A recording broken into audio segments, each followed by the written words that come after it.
L'église fait beaucoup de choses, l'église dit beaucoup de choses. Mais moi, j'étais là, parfois, je regarde, des fois, je suis frustré. J'ai dit, mais Seigneur, il n'y a jamais eu autant d'églises qu'aujourd'hui sur la terre, surtout en Afrique. Il n'y a jamais eu autant d'églises, jamais eu autant de titres, de pasteurs, de prophètes, surtout les prophètes. Parce qu'ils aiment faire beaucoup de bruit et c'est bien. Mais ce n'est pas toujours bien. On fait beaucoup dans les assemblées, il y a beaucoup de titres, il y a beaucoup d'églises. Mais nos territoires ne sont pas changés. Nos territoires ne sont pas transformés. Et ça me pose un vrai problème. J'ai dit, mais Seigneur, qu'est-ce qui a changé? Eux, ils ont bouleversé Jérusalem. Ils sont allés en Asie mineure, un territoire totalement païen. Paul a bouleversé Éphèse. Il a tellement bouleversé Éphèse en 3 ans que toute l'Asie mineure, donc toute la province, avait entendu parler du Seigneur. Et la plupart, même les sorciers allaient confesser leurs affaires et puis brûler leurs fétiches. Il y avait un réveil sans précédent dans des villes païennes, des villes démoniaques ont été retournées à travers le ministère de Paul. Et c'est le même Saint-Esprit que Paul avait, que nous avons reçu. C'est le même Saint-Esprit qui travailla par Jésus que nous avons reçu. Nous avons plus d'églises aujourd'hui qu'autrefois. Beaucoup d'églises, beaucoup d'apôtres, nommés apôtres, prophètes. Mais nos territoires ne changent pas. Ça ne change pas. C'est la même misère. Pourquoi ça ne change pas? L'évangile est supposé, une fois que l'Esprit vient, il ne touche pas l'église, il touche la société. Il embrase le monde. Mais regardez vos Bibles. Allez dans le livre des Actes des Apôtres. Comment ils ont bouleversé des villes, changé de territoire. Mais c'est quoi notre problème? Beaucoup de cinéma aujourd'hui, pas d'impact. Où est l'impact de l'église? Qui respecte encore l'église? Or, si on ne respecte pas l'église, on ne respecte pas donc le Seigneur Jésus. Donc Jésus n'est pas glorifié. Il nous voit, hein, on chante, ils disent qu'ils chantent là-bas. Nous, on fait nos affaires calmement. Et ça ne te dérange pas. Le Saint-Esprit venu du ciel, le Dieu Tout-Puissant en moi, et ma vie là ne sert à rien. C'est un scandale. Ça doit nous énerver, ça doit nous révolter. Et nous, on est en train de chercher des titres. Mais à quel moment on va prendre le contrôle, on va impacter nos territoires pour que les œuvres du diable soient neutralisées, pour que les multitudes soient sauvées? On fait beaucoup de bruit à l'intérieur de nos salles, pas d'impact à l'extérieur. Ceux qui dirigent ne sont même pas sauvés dans tous les pays. Au contraire, le mal prolifère. Ceux qui gouvernent les villes ne sont pas sauvés dans la plupart des cas. Partout dans le monde, partout, ce n'est pas en Afrique, partout dans le monde. Il n'y a jamais autant d'églises. Jésus a dit, vous êtes le sel de la terre. Et nous avons dit Amen. Mais Jésus a dit, mais si le sel perd sa saveur, à quoi il sert? Vous êtes la lumière, nous sommes la lumière, on chante la lumière. Quelle lumière? Les ténèbres n'ont jamais autant prospéré que maintenant. Les méchants n'ont jamais été aussi puissants que maintenant. Et le pire, c'est que les méchants se glorifient de leur méchanceté. C'est-à-dire, ils sont orgueilleux. Dieu n'agit pas. Dieu n'existe pas. Dieu ne fait rien. Faisons le mal. Tuons des innocents. Détruisons des vies. Quand tu vois le psaume 10, c'est révoltant. C'est ce qu'on vit de nos jours. Et pendant ce temps, nous, on chante, on chante, on chante. Je suis fatigué des chants qui ne changent pas. Je suis fatigué de faire semblant. Fatigué de vivre une vie chrétienne qui n'a aucun impact durable, qui ne transforme pas nos nations, nos territoires, nos communautés, nos villes. On est fatigué. On veut le Dieu brut. Comment eux, ils ont fait? Ils avaient reçu le Saint-Esprit. Et je vous dis, toutes les personnes qui ont bouleversé leur monde, lisez leur biographie. À un moment donné, ils en ont eu marre. Demandez au T.L. Osborne, demandez au Reinhard Bonnke, demandez à ces gens qui ont bouleversé le monde. Ils en avaient marre de leur vie. Ils ont dit, oh Dieu, ça suffit. Si tu es vivant, je veux aller te chercher, je vais aller te rencontrer. Jésus a eu sa rencontre avec le Saint-Esprit. Et sa vie a été bouleversée. Mais nous, qu'est-ce que nous faisons? Dimanche, on va à l'église. C'est bien, gloire à Dieu. Mais qu'est-ce qu'on fait? Il faut qu'on se révolte un peu. Il est temps de changer un peu les choses, mon frère. Comment on peut avoir autant d'églises? Au Congo, en RDC, au Cameroun, partout il y a beaucoup d'églises. Si le sel perd sa saveur, à quoi il sert? Est-ce que ça ne vous choque pas? Ça ne vous épuise pas? Ça ne vous fait pas mal? Est-ce que le nom de Jésus est vraiment glorifié? Dis-moi, de toi à moi, est-ce que Jésus est glorifié? Est-ce que les gens adorent Jésus en tout lieu, en tout territoire, en toute place? Est-ce que les gens magnifient le nom de Yahweh, le nom de notre Dieu? Est-ce que comme Nebuchadnezzar, ils disent que je reconnais, j'ordonne que dans tout le pays, il y a de la crainte, de la révérence pour Jésus le Messie? Qui a dit ça? Dans quel pays on a dit ça? Dans quelle ville on a dit, dans cette ville, nous la consacrons ville de Jésus-Christ?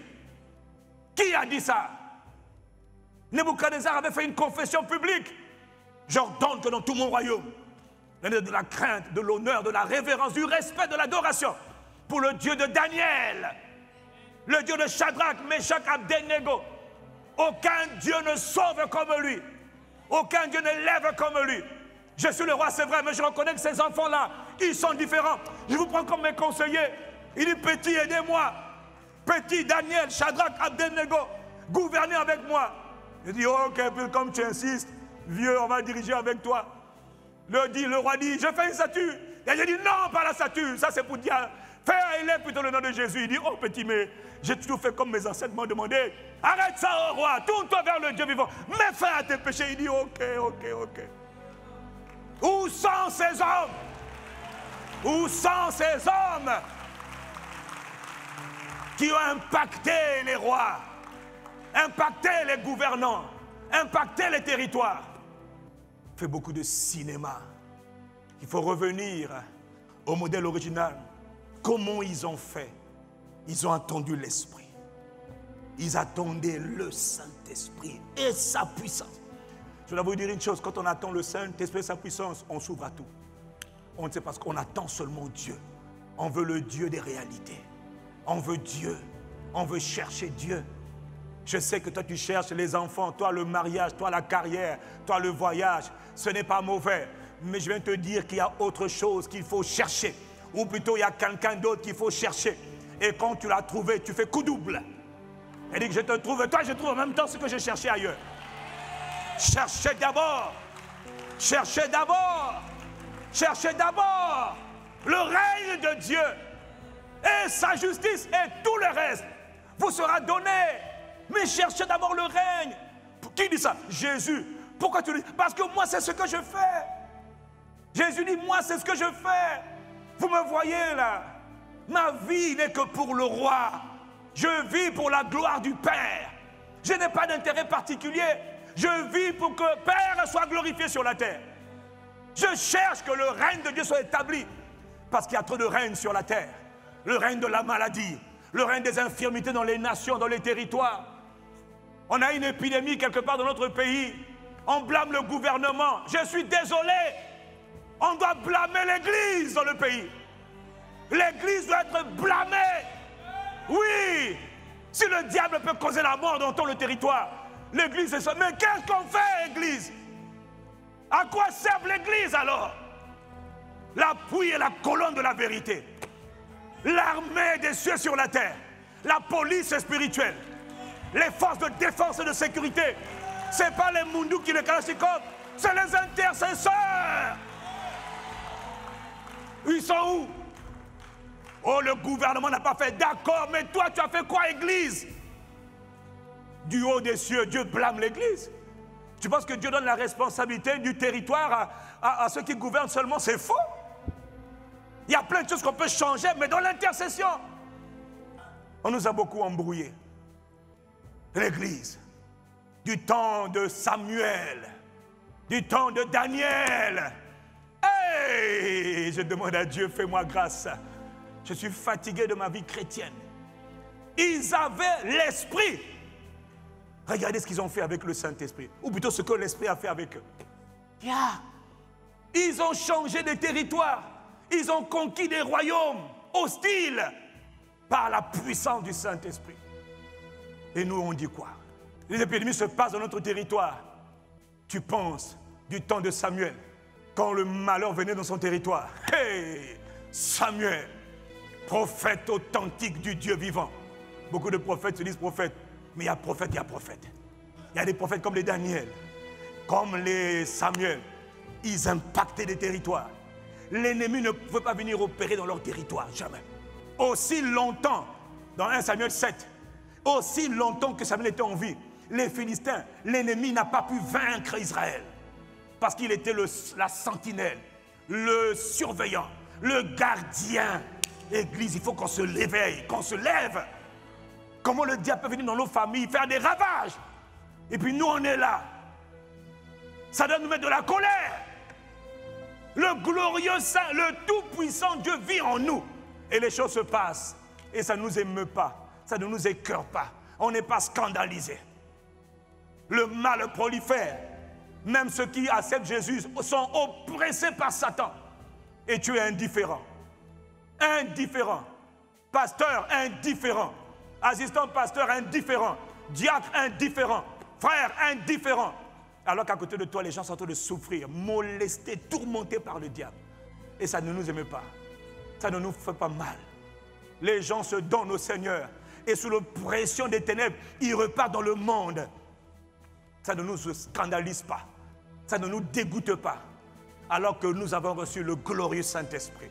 Vous savez quoi? Le problème, c'est qu'on n'a pas encore rencontré. Je vous le dis. Or, lui, pour le rencontrer, il faut le chercher. Il a dit qu'il se laisse trouver par ceux qui le cherchent. Et il appelle l'Église à le chercher. Parce qu'il n'a pas changé.